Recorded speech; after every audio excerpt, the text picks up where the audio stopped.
हो, बनवते की. हाय हॅलो नमस्कार, कशा आहात सर्वजण? मस्त मजेत ना? तर चला नवीन एका व्हिडिओमध्ये मी सुद्धा आपल्या सगळ्यांचं अगदी मनापासून स्वागत करते.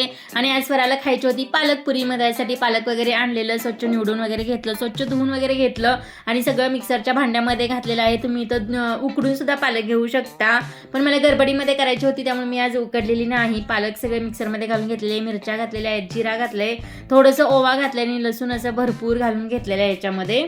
तर इथं देशी लसूण घेतलाय. देशी लसूण ही खूप छान टेस्ट येते आणि हे सगळं मिक्सरला आपल्याला चांगलं बारीक पेस्ट करून घ्यायचे. आणि इथं मी सगळी पेस्ट तयार करून घेतलेली आहे. तर मी इथं पालक जी काही धुतलेली पाटी होती ना, तर त्या पाटीमध्ये सगळी पेस्ट घालून घेतलेली आहे. त्याच्यामध्येच मी कणिक वगैरे मळणार आहे. जर का तुम्ही परातीमध्ये वगैरे घेणार असाल ना, तर त्याच्यामध्ये सुद्धा घेतलं तरी चालेल. तर इथं पाटीमध्ये मी सगळी पेस्ट ओतून घेतली. भरपूर असं तीळ घातलेलं आहे. थंडीमध्ये कधीही तीळ खाल्लेलं चांगलं, त्यामुळे भरपूर तीळ घातलेलं आहे. आणि याच्यामध्ये जेवढं त्या पेस्टमध्ये जी कणिक बसेल ना, तर तेवढी आपल्याला त्याच्यामध्ये घालून घ्यायची आहे. आपल्याला चवीनुसार मीठ वगैरे घालून घ्यायचं आणि सगळं मिक्स करून याचा छान असा गोळा तयार करून घ्यायचा. एकदम पौष्टिक अशी ही पालकपुरी होणार आहे. आणि याच्यामध्ये आपण एक्स्ट्राचं जरासुद्धा पाणी घातलेलं नाही. जेवढी काही पेस्ट आहे ना, तर तेवढ्या पेस्टमध्ये सगळी ही कणिक भिजवून घेतलेली आहे मी. तर जास्त घट्टही मळायचं नाही, जास्त पातळही मळायचं नाही. तर अशा प्रकारे हा गोळा तयार करून घेतलेला आहे. तेल लावलेलं आहे आणि 10 मिनिटासाठी ठेवून द्यायचं आहे आपल्याला. त्याच्यानंतर 10 मिनिटांनी मी हे सगळं आता पुऱ्या करायला घेणार आहे. संध्याकाळच्या वेळी पुऱ्या बनवत होते.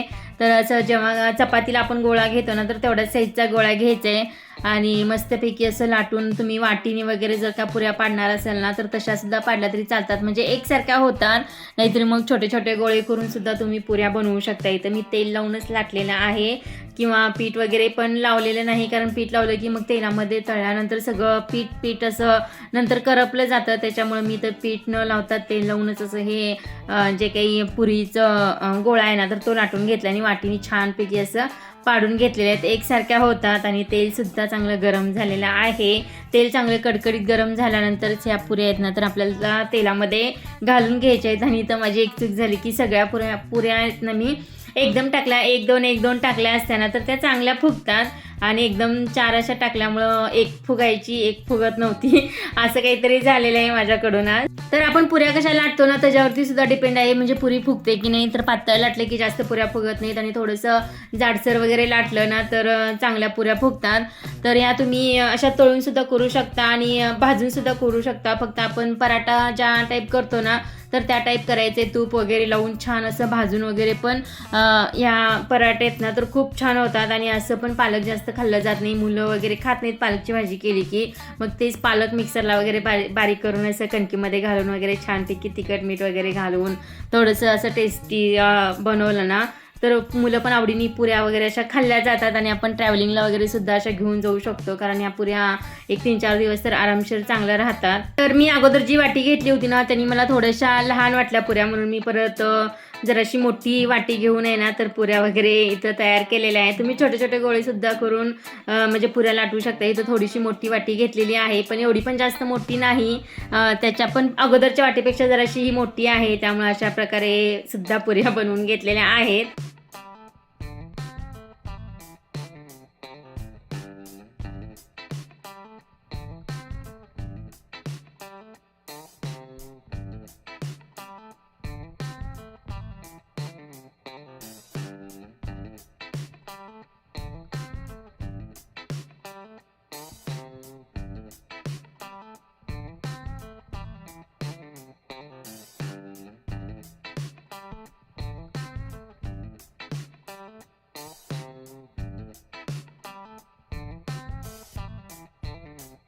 तरी मी ते जेव्हा कणिक वगैरे मळत होते ना, तर तेव्हा सुद्धा भरपूर असं तीळ घातलेलं, पण वरून जास्त दिसत नव्हतं. त्यामुळे मी इथं पूर्ण जो काही गोळा आहे ना, तो पुरीचा लाटून घेतलेला आहे. लाटून झाल्यानंतर पूर्ण त्याच्यावरती असं तीळ लावलेलं आहे. हे सुद्धा वरून तीळ जर दिसायला भरपूर असं दिसलं ना, तर एकदम छान लागतं आणि बघायलाही भारी वाटतं. त्यामुळे तीळ असं लावून घेतलेलं आहे वरून सुद्धा, कारण ते कणकीमध्ये घातलं की आतमध्ये वगैरे मिक्स होऊन जातं. त्यामुळे वरती पुरीला असं तीळ दिसत नाही. त्यामुळे अशा प्रकारे इथं मी पुरीना वरून तीळ दिसण्यासाठी अशी काहीतरी थोडीशी आयडिया केलेली आहे, सगळीजणच करतात. पण जास्त असं दिसायला भारी दिसलं की तो पदार्थ आहे ना खायला पण असं भारी वाटतं. त्यामुळे असं भरपूर वरून सुद्धा तीळ लावून घेतलेलं आहे. आणि इथं बघू शकता तुम्ही सगळ्या पुऱ्या माझ्या फुगलेल्या आहेत. 1-2 फुगायच्या आणि 1-2 फुगायच्या नाहीत, कारण मग गडबड होती. एक तळत बसलं की खूप वेळ लागतो. त्यामुळे अशा प्रकारे मी सगळ्या एकदम 3-3, 4-4 घालून अशा तळत होते. संध्याकाळची वेळ होती आणि बाकीचं स्वयंपाक वगैरे पण करायचा होता. त्याच्यानंतर मग मी एक लाटून देत होते, तर किती छान फुगत होती बघा इथं पुरी. आणि गडबड असल्यामुळे मी ते जास्त तळून घेत होते आणि सिंगल एक तळी की छान फुगायची. तर मी आणि अर्चना इथं मस्तपैकी आता पुऱ्या वगैरे करून घेतो, बाकीचा पण स्वयंपाक करायचा आहे.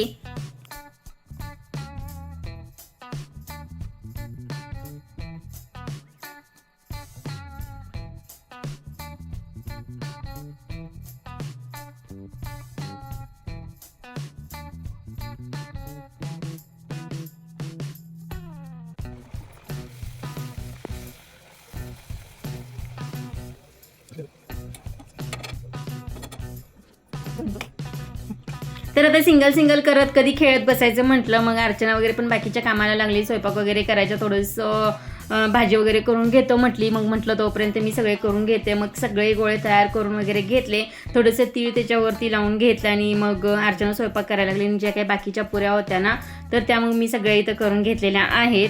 तर ह्या झटपट आणि पटापट अशा होणाऱ्या पालकपुऱ्या आहेत, सगळ्यांनाच आवडतात आणि पौष्टिक तर खूपच आहेत. लहान मुलं सुद्धा आवडीने खातील आणि आपल्याला सुद्धा वगैरे असं कधीतरी वेगळ्या पद्धतीने पालक आपण सुद्धा खाऊ शकतो. तर ही पुरी आहे ना दही बरोबर वगैरे तर एकदम छान लागते, एकदम टेस्टी लागते आणि कोरडी खाली तरी सुद्धा छान लागते. स्वरा बघा इथं सगळ्यात जी फुगलेली पुरी आहे ना, तर ती घेऊन खायला लागलेली आहे आणि तिला फुगलेल्या पुऱ्या अशा जास्त आवडतात. चपट्या आहेत ते घेतल्या नाही तर फुगलेले आहेत, तर ती घेऊन खायला लागलेली आहे. तर असा मस्तपैकी हा हेल्दी नाश्ता तुम्ही सुद्धा करून पहा.